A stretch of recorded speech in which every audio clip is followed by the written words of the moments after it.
భార్యాభర్తల మధ్య గొడవ జరిగి దూరంగా ఉంటే ఇక అంతే. ఇక ఆ భర్తకు జీవితాంతం నరక యాతన.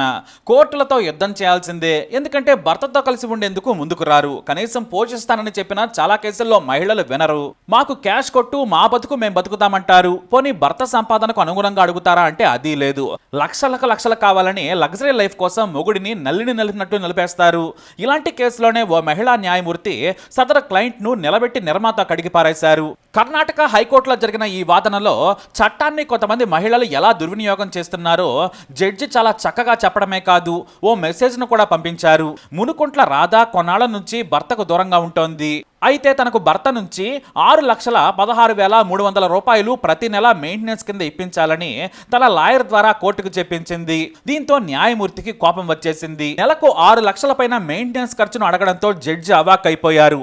ఏంటి, నెలకు కేవలం ఒక మహిళకు ఖర్చు ఎంత అని ప్రశ్నించారు జడ్జ్.